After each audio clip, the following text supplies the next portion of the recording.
வணக்கம். வணக்கம். நீங்கள் இணைந்து கொள்வது இலங்கையின் முதற்தர செய்தி வழங்குனர் நியூஸ் ஃபர்ஸ்டின் பிரதான செய்திகளோடு. உங்களுடன் இணைந்து கொள்வோர் சந்திரிகா ஆறுமுகம், ஜெஃப்ரி ஜெபதார்ஷன். இன்றைய விரிவான செய்திகளுக்கு செல்லும் முன்னர் முதலில் தலைப்புச் செய்திகள். சஜின்வாஸ், மஹிந்தானந்த அலுத்கமகே மற்றும் பிரியத் பந்து விக்ரம ஆகியோரிடம் குற்றப்புலனாய்வு பிரிவு விசாரணை. கொஸ்கொட பகுதியில் சஜின்வாஸிற்கு எதிர்ப்பு.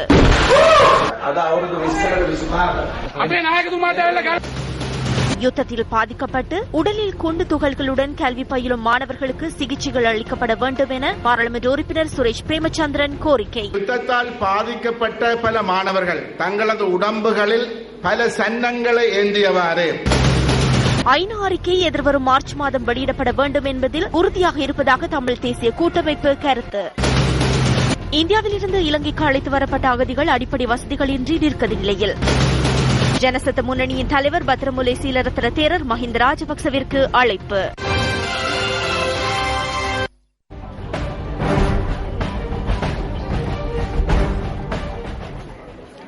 சிறுநீரக நோய் நிவாரணத்துக்காக 8 அமைச்சுகளை ஒன்றிணைத்து செயலணி ஒன்றை ஸ்தாபித்துள்ளதாக ஜனாதிபதி மைத்ரிபால சிறிசேன தெரிவித்துள்ளார்.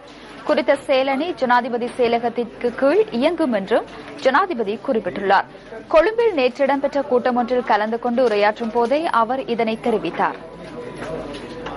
ஜனாதிபதி மைத்ரிபால சிறிசேனவின் நோக்கத்திற்கு அமைவாக ஆரம்பிக்கப்பட்டுள்ள சிறுநீரக நிவாரண நிதியத்திற்கு ஒத்துழைப்பு வழங்கியவர்களை கௌரவிப்பதற்காக இந்த நிகழ்வு நேற்று கொழும்பில் இடம்பெற்றது.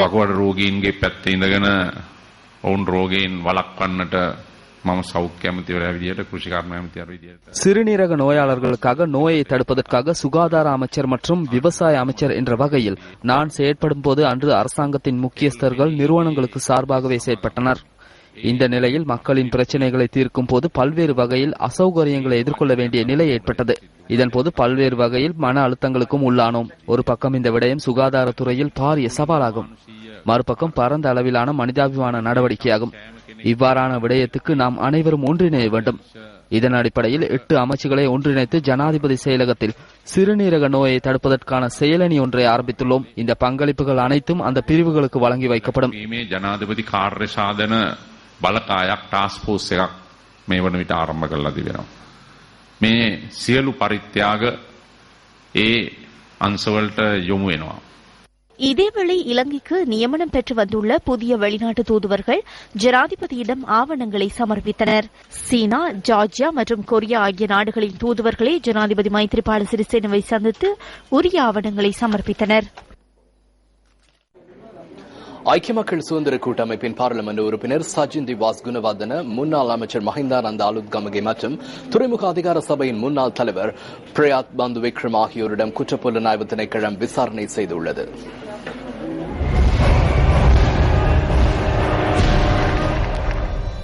நிதி தூய்மையாக்கல் சட்டத்தின்படி சஜின்வாஸ் குணவர்தன, முன்னாள் அமைச்சர் மஹிந்தானந்த அலுத்கமகே மற்றும் பிரியத் பந்து விக்ரம ஆகியோரிடம் வாக்குமூலம் பெற்றுக் கொண்டதாக போலீசூடக பேச்சாளர் தெரிவித்தார்.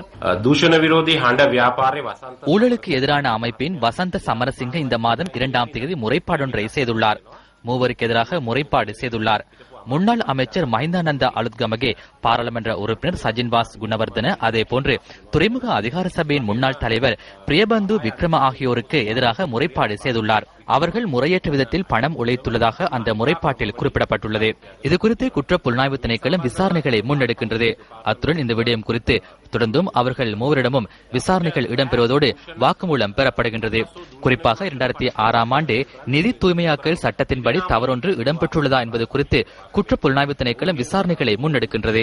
இதேபோல சஜின்வாஸ் குணவர்தனவுக்கு சொந்தமான விமான நிறுவனத்திற்கு ரத்மலான விமான நிலையத்தில் செயற்பாடுகளை முன்னெடுக்க 2 வார காலத்திற்கு அனுமதி வழங்கியுள்ளதாக துறைமுகம், கப்பல் சேவைகள் மற்றும் சிவில் விமான சேவை அமைச்சு தெரிவிக்கின்றது. ரத்மலான விமான ஓடுபாதை மற்றும் வான்பரப்பில் கடந்த காலங்களில் தனியார் நிறுவனம் ஒன்று வாடகை அடிப்படையில் பெற்றுக் கொண்டிருந்ததுடன் அதற்காக செலுத்த வேண்டிய 24 மில்லியன் ரூபாவுக்கும் அதிக தொகையை அவர்கள் செலுத்தவில்லை என அந்த அமைச்சு வெளியிட்டுள்ள அறிக்கையில் குறிப்பிடப்பட்டுள்ளது. எனினும் இந்த பணத்தை விரைவில் பெற்றுக்கொள்ள புதிய நிர்வாகம் நடவடிக்கை எடுப்பதாக அதில் தெரிவிக்கப்பட்டுள்ளது. ஆகவே இந்த நிறுவனத்திற்கு ரத்மலான விமான நிலையத்தில் வளங்களை பயன்படுத்துவதற்கு சந்தர்ப்பம் வழங்குவதா என்பது தொடர்பில் விசாரணைகளை மேற்கொண்டு வருவதாக துறைமுகம், கப்பல் சேவைகள் மற்றும் சிவில் விமான சேவை அமைச்சு தெரிவிக்கின்றது. இதேவேளை கொஸ்கட பகுதியில் எரிபொருள் நிரப்பு நிலையம் ஒன்றை திறந்து வைக்கும் நிகழ்வொன்றில் சஜின்வாஸ் குணவர்தன இன்று கலந்து கொண்ட போது அந்த பகுதி மக்கள் அவருக்கு எதிராக கூச்சலிட்டனர்.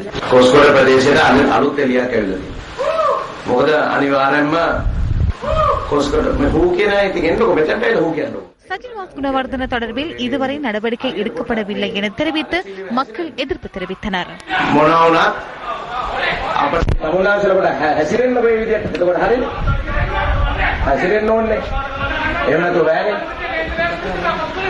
අපේ නායකතුමාට ඇවිල්ලා ගල් ගැව්වා.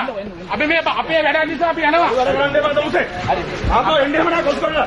අපි යනවා. මේ අපේ ගමේ වැඩක් නිසා. අපේ ගමේ වැඩක් නිසා අපි යනවා. මේ විශේෂ අවස්ථාවට ප්‍රශ්නයක් ඇති වීම ගැන නමුත් සියලු දෙනාටම බුද්ධියක් තියෙනවා. ඒ බුද්ධියෙන් හරියට බලා ගන්න පුළුවන්. කවුද හරියට හැසිරෙන්නේ කවුද හරියට හැසිරෙන්නේ නැති කියන එක. எமது தலைவர் எதிர்க்கட்சி தலைவராக பலப்பிட்டியவுக்கு வந்த போது சஜின்வாஸை அவருக்கு கல்லெறிந்தார். எமக்கு அவர் மீது நியாயமான கோபம் உள்ளது. எனினும் போலீசாரையும் சட்டத்தையும் மதித்து நாம் செயற்படுகின்றோம். ஜனாதிபதி மைத்ரிபால சிறிசேனவிடம் நாம் ஒரு விடயத்தை கோருகின்றோம். ஊழல் மோசடிகளில் ஈடுபட்டுள்ள இது போன்றவர்களின் தொகுதி அமைப்பாளர் பதவியை நீக்குமாறு வேண்டுகின்றோம். இவர்கள் சிறையிலேயே இருக்க வேண்டும். வலப்பிட்டியவில் அரசியல் செய்வதற்கு இடமளிக்காத சஜின்வாஸ் குணவர்தனவை இதற்கு பின்னர் இங்கு அனுப்ப வேண்டாம் என்று நாம் கூறுகின்றோம். சஜின்வாஸ் குணவர்தன போன்றவர்கள் இருக்க வேண்டிய இடம் இதுவல்ல. சஜின்வாஸ் குணவர்தனவை சிறையில் அடைக்கும் வரை நாம் எதிர்ப்பு தெரிவிப்போம். நல்லாட்சி என்பது திருடர்களை வெளியில் வைத்திருப்பது அல்ல. நல்லாட்சி என்றால் திருடர்களை உள்ளே அனுப்ப வேண்டும். எனவே இது எமக்கு ஒரு பிரச்சனையாகும்.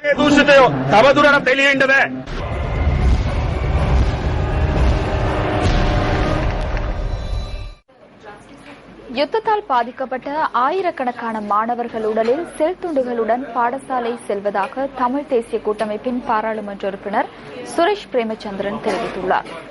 யாழ் சாவகச்சேரி இந்து கல்லூரியில் அமைக்கப்பட்டுள்ள தொழில்நுட்ப ஆய்வுக்கூடத்தை திறந்து வைக்கும் நிகழ்வில் கலந்து கொண்டு உரையாற்றிய போதே அவர் இவ்வாறு தெரிவித்தார்.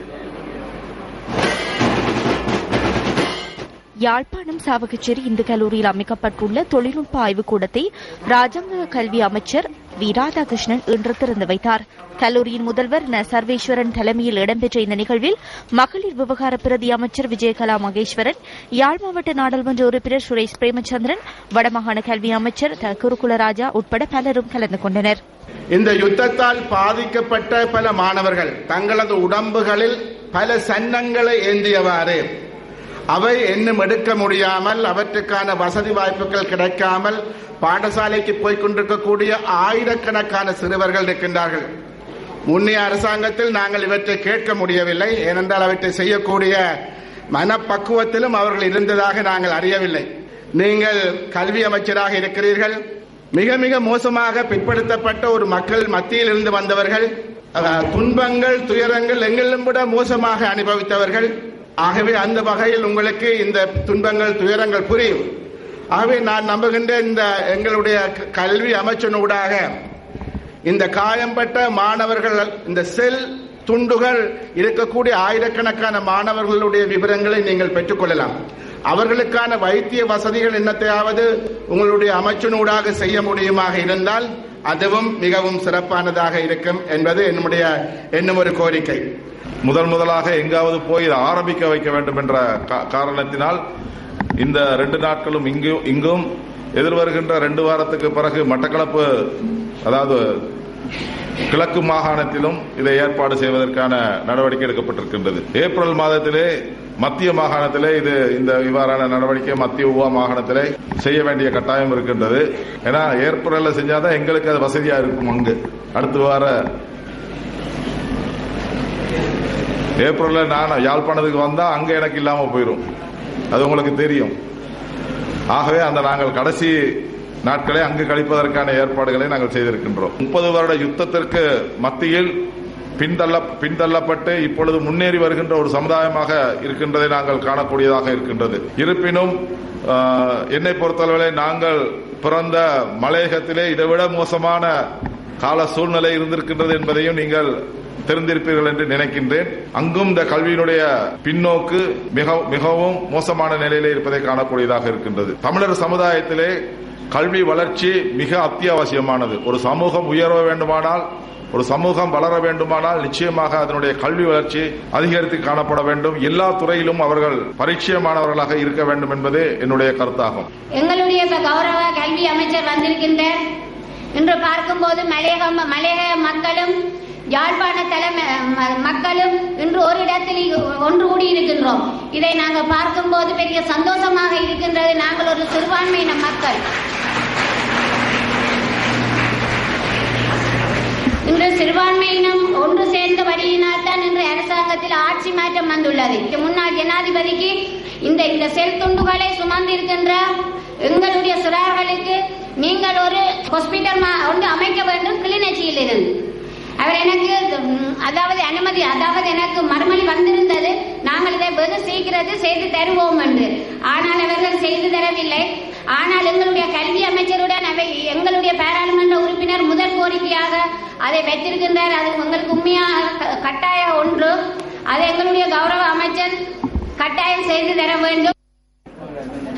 இலங்கை அரசாங்கத்தின் உள்ளக விசாரணையை ஏற்றுக்கொண்டுள்ளமைக்கான காரணம் குறித்து தமிழ் தேசிய கூட்டமைப்பின் பாராளுமன்ற உறுப்பினர் சீனித்தம்பி யோகேஸ்வரன் தெளிவுபடுத்தினார். மட்டக்களப்பில் நடந்த நிகழ்ச்சியில் பேசிய சீனித்தம்பி யோகேஸ்வரன் சர்வதேச விசாரணை அறிக்கையை மார்ச் மாதமே வெளியிட வேண்டும் என்பதில் உறுதியாக இருப்பதாகவும் தெரிவித்தார். உள்ளக விசாரணை ஒன்றை அவர்கள் மேற்கொண்டு சர்வதேச விசாரணைக்கு இடமளிக்க இருப்பதாக கூறுவதாக இருந்தால் அந்த உள்ளக விசாரணை நீதியாக நடைபெறுமா என்பது கேள்விக்குறியாக இருக்கின்றது. ஆகவே நியாயத்தின்படி, தர்மத்தின்படி, நீதியின்படி இந்த சர்வதேச விசாரணை வெளிவருகின்ற அறிக்கை எதிர்வரும் மார்ச் மாதம் வெளியிடப்பட வேண்டும். இதுதான் தமிழ் தேசிய கூட்டமைப்பு கோரிக்கொண்டிருப்பது. ஐக்கிய நாடுகள் சபை 6 மாதத்திற்கு பின்போடுகின்ற நிலையை ஏற்படுத்திய போது அது சார்பாக எங்கள் தமிழ் தேசிய கூட்டமைப்பு ஐநா சபை பிரதிநிதிகளுடன் பேசியது. அவர்கள் அதற்கு சில காரணங்களை சொன்னார்கள். இன்று இருக்கின்ற நிலையில் எங்கள் தமிழ் தேசிய கூட்டமைப்பு ராஜதந்திர ரீதியாக செயற்பட வேண்டிய சூழலில் இருப்பதனால் அதனை ஏற்றுக்கொள்ள வேண்டிய துப்பாக்கிய நிலைமைக்கு ஆளானோம். ஆனாலும் நாங்கள் இன்று வரை சர்வதேச விசாரணையின் அறிக்கை எதிர்வரும் மார்ச் மாதம் வெளியிடப்பட வேண்டும் என்பதில் உறுதியாக இருக்கின்றோம். வெளிநாட்டில் வாழும் இலங்கை அகதிகளில் 20 முதல் 30% மக்களே தாயகம் திரும்ப விரும்புவதாக மீள்குடியேற்ற புனர்வாழ்வு மற்றும் இந்து மத விவகார அமைச்சர் DM சுவாமிநாதன் தெரிவித்துள்ளார். வடமாகாணத்தின் மீள்குடியேற்ற நடவடிக்கைகள் தொடர்பில் ஆராய்வதற்காக மீள்குடியேற்றம் புனர்வாழ்வு மற்றும் இந்து மத விவகார அமைச்சர் DM சுவாமிநாதன் வவுனியா மாவட்டத்திற்கு விஜயம் செய்தார். இதன்போது தாண்டிக்குளம் பகுதியில் உள்ள மக்களின் பிரச்சினைகள் தொடர்பில் அமைச்சர் கேட்டறிந்து கொண்டதுடன் பாராளுமன்ற உறுப்பினர் ஹுனைஸ்பாருக்கும் இதில் கலந்து கொண்டிருந்தார். இந்த அரசாங்கத்தின் ஊடாக மீள்குடியேற்றத்தில் உள்ள குறைபாடுகள், குற்றங்கள், பிரச்சினைகளை கண்டறிவதற்கும் அதேபோன்று நிறைய தனியாருக்கு சொந்தமான வாழ்விடங்கள், அதேபோன்று விவசாய நிலங்கள், சொந்த நிலங்கள் இன்று இன்னும் ஒப்படைக்க முடியாத ஒரு குறைநிலையாக காணப்படுகின்றது. எனவே இது தொடர்பில் நாங்கள் கௌரவ அமைச்சர் அவர்களின் கவனத்துக்கு கொண்டு வந்திருக்கின்றோம். எதிர்காலத்தில் எவ்வாறு இந்த மக்களின் மீள்குடியேற்றத்தை முற்றுமுழுதான மக்களுக்கு திருப்தி தரக்கூடிய மீள்குடியேற்றமாக ஆக்கலாம் என்ற முயற்சியை எங்களுடைய கௌரவ அமைச்சர் அவர்கள் மேற்கொள்வார். அகதிகள் இருக்கினம் அதில் 30-20% தான் உண்மையாக வர விரும்புகின்றனர். அந்த அகதிகள் எங்க இருக்க போகின்றார்கள், அவங்களுக்கு இடம் என்ன, அவங்களுடைய வசதிகள் என்னன்னு முதல் நாங்கள் அறிந்துதான் அதை நாங்கள் செய்வோம். அதற்கு முன்பு கொழும்பு, அதாவது யாழ் நகரிலும் வவுனியாவிலும் கிளிநொச்சியிலும் திருகோணாமலையில் இருக்க அகதிகளை நாங்கள் மீள்குடியேற்ற வேண்டும். அவர்கள் இழந்த காணியை திருப்பி கொடுக்க வேண்டும். அந்த கடமைகளைத்தான் நாங்கள் முன் வந்திருக்கிறோம். முதன்மையாக அந்த அகதிகளையும் நாங்கள் பார்ப்போம். அது இந்திய அரசாங்கத்தின் ஒத்துழைப்போடு நாங்கள் ஒரு முடிவுக்கு வருவோம். இதனைத் தொடர்ந்து முல்லைத்தீவு மாவட்டத்தின் ஒட்டுசுட்டான் மற்றும் புதுக்குடியிருப்பு பிரதேச செயலகங்களுக்கும் மீள்குடியேற்றம் புனர்வாழ்வு மற்றும் இந்து மத விவகார அமைச்சர் DM சுவாமிநாதன் விஜயம் செய்தார். இதன்போது அங்கிருந்த மக்களின் பிரச்சினைகள் தொடர்பிலும் அமைச்சர் உள்ளிட்ட குழுவினர் கேட்டறிந்து கொண்டனர். பிரஜைகள் முன்னணியின் செயலாளராகவும் பாராளுமன்ற உறுப்பினருமான ஜெய் ஸ்ரீரங்கா தனது தொகுதி மக்களை சந்தித்து பிரச்சினைகளை கேட்டறிந்தார். நுவரெலியா மாவட்டம் நானோயாவில் உள்ள பாமஸ்டன் தோட்டத்தில் மக்கள் சந்திப்பு நிகழ்வு இடம்பெற்றது. அப்போது பாராளுமன்ற உறுப்பினர் ஜெய் ஸ்ரீரங்காவுக்கு மேலதாளத்துடன் அமோக வரவேற்பு அளிக்கப்பட்டது.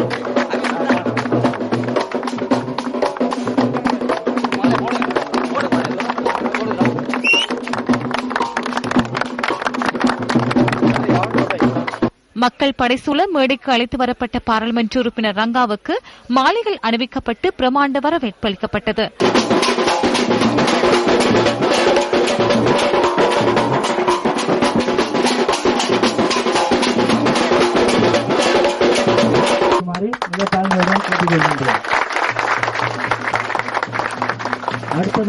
பின்னர் மக்களுடன் கலந்துரையாடிய பாராளுமன்ற உறுப்பினர் ஜெய் ஸ்ரீரங்கா மக்களின் பிரச்சனைகளை கேட்டறிந்தார். ரங்கா சார் சொன்ன அனைத்து உடன்படிக்கைக்கும் நாங்க ஏற்றுக்கொள்றோம். ஏன்னா எங்களோட பிள்ளைகளோட எதிர்காலத்துக்காகவும் எங்களோட வாழ்க்கையை நாங்க முன்னுக்கு கொண்டு வரணும். நாங்க மாதிரி எங்க பிள்ளைகளும் இருக்கக்கூடாதுங்கிறதுக்காக அவரோட உடன்படிக்கை அனைத்துக்கும் நாங்க ஒத்துழைப்பு கொள்றோம். இங்கு உரையாற்றிய பிரஜைகள் முன்னணியின் செயலாளர் நாயகமும் பாராளுமன்ற உறுப்பினருமான ஜெய் ஸ்ரீரங்கா, இலங்கையிலேயே சுகாதார வசதியோ கல்வி வசதியோ வேலைவாய்ப்பு வசதியோ ரோட்டு வசதியோ இல்லாமல் இருக்கிற ஒரே ஒரு மாவட்டமாக நுவரெலியா மாவட்டம் காணப்படுவதை நாங்கள் பலமுறை மீன நிகழ்ச்சியில் சுட்டிக்காட்டினோம். இதை செய்ய முடியாது என்று ஒன்றுமில்லை, செய்ய முடியும். ஆனால் இங்கிருக்கின்ற அரசியல்வாதிகள் தாங்கள் அமைச்சராக இருக்கணும் என்றால் இந்த மக்களை துன்பத்தில் மாத்திரம் வைத்துக் கொண்டு தேர்தலுக்கு கிட்ட மாத்திரம் சாமான்களை கொடுத்துக் கொண்டு அமைச்சர் பதவியை எடுக்க வேண்டும் அக்கறை கொண்டார்களே ஒழிய இந்த மக்களின் வாழ்க்கையை மாற்றுவதற்கு அவர்கள் அக்கறை கொள்ளவில்லை. சுப்பெருவிக்கு முரசையும் பட்களையும் பாதுகாத்து புத்துணர்ச்சியை பெற்றுத்தரும் சுப்பெருவி. வெளிநாடுகளில் அகதிகளாக வாழும் மக்களை நாடு திரும்புமாறு அரசாங்கம் அழைப்பு விடுத்துள்ள நிலையில் யுத்தம் இடம்பெற்ற காலப்பகுதியில் அகதிகளாக இந்தியாவுக்கு சென்று மீண்டும் இலங்கைக்கு அழைத்து வரப்பட்ட மக்கள் குறித்து நியூஸ் ஃபர்ஸ்ட் என்று ஆராய்கின்றது. யுத்தத்தினால் பாதிக்கப்பட்ட பெருமளவான மக்கள் இன்றும் முகாம்களில் தமது வாழ்நாளை கடத்தி வருகின்றனர். அகதிகளாக இந்தியாவுக்கு சென்று மீண்டும் பல்வேறு உறுதிமொழிக்கு மத்தியில் நாட்டிற்கு வருகை தந்த பலர் இவர்களில் அடங்குவர்.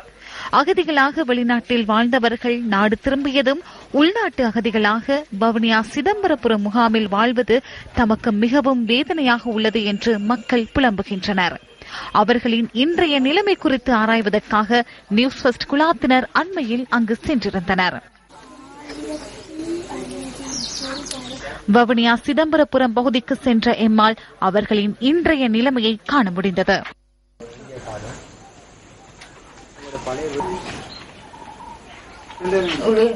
நாட்டில் இடம்பெற்ற யுத்த சூழ்நிலையினால் 1990ஆம் ஆண்டு இவர்கள் இலங்கையிலிருந்து படகின் மூலம் இந்தியாவுக்கு சென்றுள்ளனர். தமிழ்நாட்டின் ராமேஸ்வரம் பகுதியில் உள்ள முகாம்களில் இவர்கள் தங்க வைக்கப்பட்டு அவர்களுக்கான வசதிகளை அந்த நாட்டு அரசாங்கம் அப்போது ஏற்படுத்தி கொடுத்திருந்ததாக அவர்கள் குறிப்பிடுகின்றனர். அவர்கள் இந்தியாவில் உள்ள முகாம்களில் வாழ்ந்தமைக்கான சாட்சியங்களே இந்த ஆவணங்கள். இவ்வாறு 4 முதல் 5 வருடங்களை ராமேஸ்வரத்தில் கடத்திய இவர்கள் பல்வேறு உறுதிமொழிகளுக்கு மத்தியில் 1995ஆம் ஆண்டு மீண்டும் தாயகம் திரும்பினர். எனினும் அரசாங்கம் வழங்கிய உறுதிமொழிகள் 20 வருடங்கள் கடந்தும் இன்று வரை நிறைவேற்றப்படவில்லை என்பதே அவர்களின் கவலை. கிளிநொச்சியில இருந்து நாங்க இந்தியாவுக்கு 90ல போனோம். 90ல போய் 95ல வந்தோம். 95ல வந்திருந்து அங்க இருந்து எங்களுக்கு இந்தியாவில் சொன்னது என்னன்னா உங்களுக்கு காணி தருவாங்க, நீங்க போங்க அப்படின்னு தான் சொன்னாங்க. அப்ப இங்க வந்து நாங்க இருக்கிறோம் இத்தனை வருஷ காலமா. அவரும் நோய் வெட்டு இப்படி சீனி வருத்தத்தால சரியான கஷ்டப்படுறாரு. எனக்கும் கேன்சர் வருத்தம், மகளுக்கும் வந்து டிபி வருத்தம். அப்ப எங்களுக்கு எந்த உதவியும் இல்லை யாராலையும். 90ஆம் ஆண்டு கிளிநொச்சியில இருந்து இந்தியாவுக்கு வந்தாங்க. போட் மூலம் தான் போனோம். இந்தியாவில இருந்து 95ஆம் ஆண்டு இங்க வந்தா கப்பல்ல கொண்டாந்து விட்டவங்க திருவண்ணாமலையில எல்லா வசதியும் செஞ்சு தரலாம், வீடு அதுகள் எல்லாம் செஞ்சு காணியெல்லாம் தந்து எல்லாம் செய்யலான்னு தான் கூட்டி வந்தவங்க. ஆனா இங்க வந்து இன்னும் முகாமுக்கே தான் இருக்கிறோம். இன்னும் எங்களுக்கு ஒரு வசதியும் செய்து தரல. பிறகு முகாமுக்கு கொண்டாந்து விட்டாங்க. அதுல இருந்து இப்ப 20 வருஷமாகுது இங்க வந்து. நம்ம மூத்தப்படியும் தூக்கிட்டு வரையில 9 மாசம். இப்ப 7 படிச்சு இப்ப வேலை செய்யறாரு. கொஞ்ச நாள் ரேஷன் அது கொடுத்தாங்க. இப்ப கொஞ்சம் கனகாலமா ஒன்றுமே இல்ல. இந்தியாவிலிருந்து அழைத்து வரப்பட்ட மக்கள் 20 வருடங்களுக்கு மேல் இன்றும் எவ்வித உதவிகளுமின்றி நிர்கதியான நிலையில் வாழ்ந்து வருகின்றமை கவலைக்குரிய விடயமே. நாட்டில் ஏற்பட்ட யுத்த சூழ்நிலையினால் பாதிக்கப்பட்ட மக்களில் சிலர் தமது உயிர்களை பாதுகாத்துக் கொள்வதற்காக அகதிகளாக இந்தியாவிற்கு சென்றிருந்தனர். இவர்களில் சிலர் பல்வேறு உறுதிமொழிகளுக்கு மத்தியில் மீண்டும் இலங்கைக்கு அழைத்து வரப்பட்டனர். எனினும் அவர்களுக்கான எவ்வித அடிப்படை வசதிகளும் இன்றும் ஏற்படுத்தி கொடுக்கப்படவில்லை. சிதம்பரபுரம் பகுதியிலும் அவ்வாறான மக்கள் பலர் இருக்கின்றனர். இவர்களுக்கு இதுவரையில் எவ்வித அடிப்படை வசதிகளும் ஏற்படுத்தி கொடுக்கவில்லை. இந்த நிலையில் இன்று அரசாங்கம் அறிவிக்கின்றது இந்தியாவில் உள்ள அனைத்து அகதிகளையும் அழைத்து வந்து அவர்களுக்கான அனைத்து அடிப்படை வசதிகளையும் ஏற்படுத்தி கொடுப்பதாக. இந்த உறுதிமொழியாவது நிறைவேற்றப்படுமா? நியூஸ் ஃபர்ஸ்ட் செய்திகளுக்காக சிதம்பரபுரம் பகுதியிலிருந்து ரஞ்சன் அருண் பிரசாத். இப்பிரச்சினை குறித்து கருத்து தெரிவித்த மொழ்குடியேற்ற அமைச்சர் DM சுவாமிநாதன், இந்தியாவிலிருந்து கொண்டு வந்து இங்க ஒரு அடிப்படை வசதியும் இல்லாவிட்டால் எப்படி அவர்கள் வசிக்க போகிறார்கள்? அவர்களுக்கு வேறு இங்க வந்து வவுனியாவிலோ இந்திய யாழ்ப்பாணத்திலோ கிளிநொச்சியிலோ வந்து இருக்க இடம் இருந்தால் எனக்கு பிரச்சனை இல்லை. அவர்களுக்கு ஒரு இடமும் இல்லாமல் இருந்து அவங்க இந்தியாவிலிருந்து வரவழைச்சு அவர்கள் இடம் இல்லாவிட்டால் எப்படி வாழ போகிறார்கள்? பிரதான அனுசரணை. விடுதலை புலிகளின் தலைவர்களில் ஒருவரான குமரன் பத்மநாதன் எனப்படும் KP தொடர்பிலான அறிக்கை நீதிமன்றத்தில் சமர்ப்பிப்பதற்கு சட்டம் அதிபருக்கு ஆகஸ்ட் மாதம் 31ஆம் தேதி வரையில் கால அவகாசம் வழங்கப்பட்டுள்ளது. குமரன் பத்மநாதன் தொடர்பில் சட்ட நடவடிக்கை எடுக்குமாறு மக்கள் விடுதலை முன்னணியின் பார்லிமெண்ட் உறுப்பினர் விஜித் ஹேராத் தாக்கல் செய்த மனுவை மேன்முறையீட்டு நீதிமன்றில் இன்று விசாரணைக்கு எடுத்துக் கொள்ளப்பட்ட போது இவ்வாறு கால அவகாசம் வழங்கப்பட்டது. குமரன் பத்மநாதன் தொடர்பில் முழுமையான அறிக்கையை சமர்ப்பிக்குமாறு இதற்கு முன்னர் நீதிமன்றம் அறிவித்திருந்ததாக சட்டமா அதிபர் சார்பில் ஆஜரான சிரேஷ்ட சட்டத்தரணி பிரியந்த நாவான நீதிமன்றத்தில் தெரிவித்தார். பாராளுமன்ற உறுப்பினர் விஜித் ஹேரத் தாக்கல் செய்த மனுவில் KP தொடர்பில் 193 சம்பவங்கள் மற்றும் ராஜீவ்காந்தி கொலையும் உள்ளடக்கப்பட்டிருப்பதாக சுட்டிக்காட்டிய அரசு தரப்பு சட்டத்தரணி இந்த சம்பவங்கள் தொடர்பில் ஆராய்ந்து அறிக்கை சமர்ப்பிக்க 6 மாத காலம் தேவை என தெரிவித்திருந்தார். KP தொடர்பாக குற்றங்கள் மற்றும் பயங்கரவாத நடவடிக்கைகளில் ஈடுபட்டமைக்கான அறிக்கைகள் காக்கப்படுவதாகவும் அவர் தொடர்பில் கடந்த அரசாங்கம் மௌனம் காத்தமையே இந்த மனுவை தாக்கல் செய்ய காரணம் என மனுதாரர் சார்பில் ஆஜரான சட்டத்தரணி உப்புல் குமார் பெரும தெரிவித்தார். விடயங்களை ஆராய்ந்த நீதிமன்றம் குறித்த அறிக்கையை சமர்ப்பிக்க எதிர்வரும் ஆகஸ்ட் மாதம் வரை கால அவகாசம் வழங்கியதுடன் KPக்கு நாட்டை விட்டு வெளியேறுவதற்கு விதிக்கப்பட்டிருந்த இடைக்கால தடை உத்தரவை செப்டம்பர் 1ஆம் தேதி வரையில் நீடித்துள்ளது. போதிய காலத்தினை எடுத்து முறையான விசாரணைகளை முன்னெடுத்து சிறந்த அறிக்கையை சட்டமா அதிபர் திணைக்களம் சமர்ப்பிக்கும் என நாங்கள் எதிர்பார்க்கின்றோம். வழக்கு தாக்கல் செய்து 1.5 மாதம் ஆகின்றது. இந்த காலப்பகுதியில் நேரடியாக தலையிட்டு மக்களுக்கு நீதியை வழங்க முடியுமா என்றே நீதிமன்றம் கருதியது. இதனையிட்டு நாங்கள் நன்றி தெரிவிக்கின்றோம். முன்னாள் ஜனாதிபதி மஹிந்த ராஜபக்ச குருவிட்ட சிறைச்சாலைக்கு சென்று முன்னாள் பிரதி அமைச்சர் பிரேமலால் ஜாயசேகரவை சந்தித்தார். விளக்கமறியலில் வைக்கப்பட்டுள்ள முன்னாள் பிரதி அமைச்சர் பிரேமலால் விஜயசேகரவின் நலன் குறித்து ஆராய்வதற்காகவே முன்னாள் ஜனாதிபதி மஹிந்த ராஜபக்ச இன்று குருவிட்ட சிறைச்சாலைக்கு சென்றுள்ளார். உன்னை வழங்காதிருக்க எவ்வித காரணங்களும் கிடையாது. இந்த நடவடிக்கைகள் முன்னெடுக்கப்படும் என நான் எதிர்பார்க்கின்றேன். முன்னாள் ஜனாதிபதி இன்று முற்பகல் சப்ரகமுவ மாகாண சபை அமைச்சர் ரஞ்சித் பண்டாரவின் வீட்டிற்கும் சென்றுள்ளார். ஜனசித்த முன்னணியின் தலைமைத்துவத்தை பொறுப்பேற்குமாறு முன்னாள் ஜனாதிபதி மஹிந்த ராஜபக்சவுக்கு அந்த முன்னணியின் தலைவர் பத்ரமுல்லை சீலராத்தன தேரர் அழைப்பு விடுத்துள்ளார்.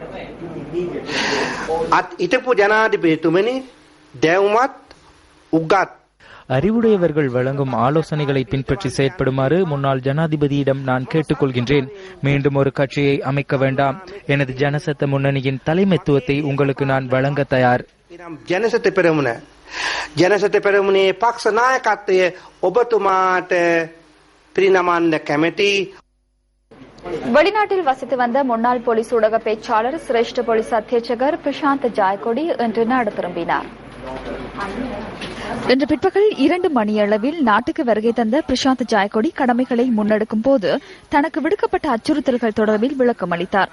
1 வருடமும் 7 மாதங்களின் பின்னர் அவர் இலங்கைக்கு வந்துள்ளார்.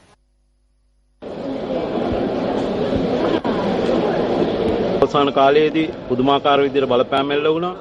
இறுதி நேரத்தில் மிக மோசமான விதத்தில் அழுத்தங்கள் விடுக்கப்பட்டன. அவர்களுக்கு வேண்டிய விதத்தில் ஊடக அறிக்கைகளை வெளியிடுமாறு கூறினர். அதனை செய்யாமையினால் என்னை அங்கும் இங்கும் இடமாற்றினர். இறுதியில் என்னை ரத்தினபுரிக்கு அனுப்பினர். ரத்தினபுரியில் நடைபெற்ற சட்டவிரோதமான களியாட்ட விடுதிகள், அரசியல்வாதிகளினால் போலீசாருக்கு விடுக்கப்பட்ட அழுத்தங்களை முற்றாக நீக்குவதற்கு நான் பெரும் முயற்சிகளை மேற்கொண்டேன். அதன் இறுதி விளைவாக எனக்கு மரண அச்சுறுத்தல் விடுக்கப்பட்டது. அதன் பின்னரே ஆஸ்திரேலியாவுக்கு சென்றேன். அங்கும் ஓரிடத்தில் அல்ல, பல இடங்களுக்கு செல்ல வேண்டி ஏற்பட்டது. குறிப்பாக முன்னாள் பாதுகாப்பு செயலாளரும் அவருடன் இருந்தவர்களுமே என்னை நாட்டிலிருந்து விரட்ட அல்ல என்னை மௌனமாக்க முயற்சி செய்தனர். அதன் காரணமாகவே நாட்டை விட்டு செல்ல வேண்டி ஏற்பட்டது. தேர்தலுக்கு முன்னர் மக்களுக்கு வழங்கிய வாக்குறுதிகள் நிறைவேற்றப்பட வேண்டும் என அமைச்சரவை பேச்சாளர் அமைச்சர் ராஜித சேனாரத்ன தெரிவித்துள்ளார். ஊழலுடன் தொடர்புடையவர்களுக்கு தண்டனை வழங்குவதற்கு தாமதம் நிலவுகின்றமை குறித்து அமைச்சரவை தீர்மானங்களை அறிவிக்கும் ஊடகவியலாளர் சந்திப்பில் இன்று கேள்வி எழுப்பிய போதே அவர் இதனை தெரிவித்தார். வழங்கிய வாக்குறுதிகளை நிறைவேற்ற வேண்டும். மக்கள் தேர்தலை எதிர்பார்க்கவில்லை. வழங்கிய வாக்குறுதிகளை நிறைவேற்றும் வரையிலேயே மக்கள் எதிர்பார்த்துள்ளனர். இன்னும் 2 வருடங்களுக்கு இந்த பாராளுமன்றத்துக்கு அதிகாரம் உள்ளது. பெரும் தலைவர்களை வெளியில் வைத்துக் கொண்டு எங்காதுள்ள சிறிய ஒருவரை பிடித்துக் கொள்கின்றனர். இதன்போது கருணை ஏற்படும்.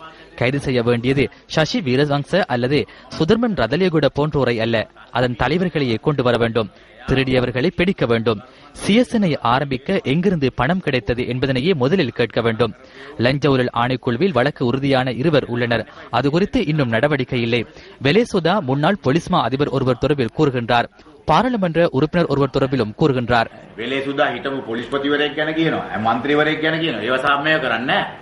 Why government is delaying to take action against these people? මමත් මේක අහන්නේ. අපි ඔක්කොම කවුරුද දාමු. ඒකට හරි. අපි කැබිනට් මණ්ඩලය යනවා අපි.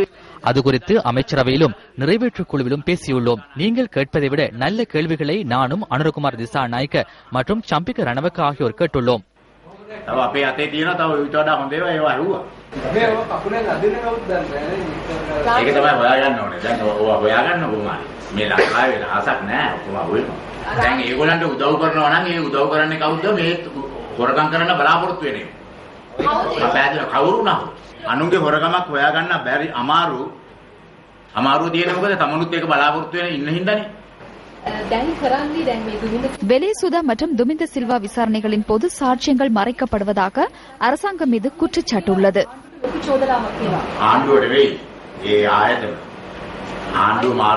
அரசாங்கம் மாறினாலும் ராஜ்யம் மாறவில்லை, அவ்வாறே உள்ளது. எனக்கும் அந்த பிரச்சனை உள்ளது. நானும் அந்த குற்றச்சாட்டையே முன்வைக்கின்றேன்.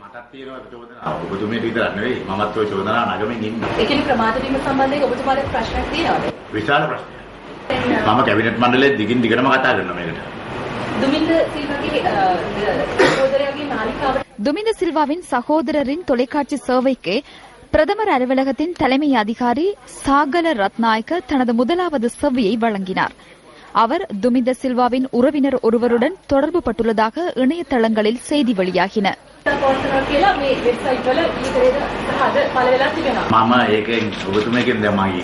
உங்களிடமிருந்து நான் கற்றுக்கொண்டேன். அதனை நான் தற்போதே அறிந்து கொண்டேன். இதனை நான் உயர்மட்டத்துக்கு தெளிவுபடுத்துவேன். முன்னரை போன்று ஒரு சில கட்சிகளால் இந்த அரசாங்கம் உருவாக்கப்படவில்லை. 49 அமைப்புகள் இதற்கு ஒத்துழைப்பு வழங்கியுள்ளன. எமது உயிரை பணியம் வைத்து நாம் வெளியில் வந்தோம். நாம் வெற்றி பெறாவிட்டால் இன்று வெளிக்கடை சிறைச்சாலையில் இருந்திருப்போம். வேண்டிய விதத்தில் அரசாங்கத்தை முன்னெடுக்க நாம் சந்தர்ப்பம் வழங்க மாட்டோம். இன்னும் 2 வாரங்களில் நான் அனைத்தையும் கூறுவேன். ஏனென்றால் நானும் அவ்வேளையில் அந்த அரசாங்கத்திலே இருந்தேன். කාපු බීපු ඒවා මොකද අපි තාණ්ඩුවල හිටියනේ අපි දන්නවා. ඩීල් එකකට ආණ්ඩුව අහු වෙලා ඩීල් කාර්යයට අහු වෙලා ඉන්නේ. ඩීල් කාර්ය ඉන්නවා. ඔබතුමා පිළිගන්නවද ඩීල්? ඔව් ඩීල් කාර්ය ඉන්නවනේ. ඉතින් ඒකනේ දැන් ඔය මේවා කොමිටි இந்த குழுவில் உயர் அதிகாரியாக நியமிக்கப்பட்ட ஜனாதிபதி சட்டத்தரணியே சட்டமா அதிபர் திணைக்களத்துக்கு ஆலோசனை வழங்குமாறு கூறப்பட்டது. தேசிய நிறைவேற்று சபையில் இதனை சம்பிக்க ரணவக்க கேட்டார். எவன்கார்டு உரிமையாளர் தொடர்பிலான விசாரணையின் பொழுது இது இடம்பெற்றது. மறுபுறத்தில் சட்டத்தரணியாக முன்னின்று பிணை பெற்றுக் கொண்டுள்ளார். மான்செஸ்டர் சிட்டி மட்டுக்குளே உலக தரத்தில் வீட்டு தொடர் மாடிகள் கொழும்பு நகரில் 15,85,000 ரூபாய்க்கு உங்களுக்கு ஒரு வீடு. மதஸ்தலங்கள்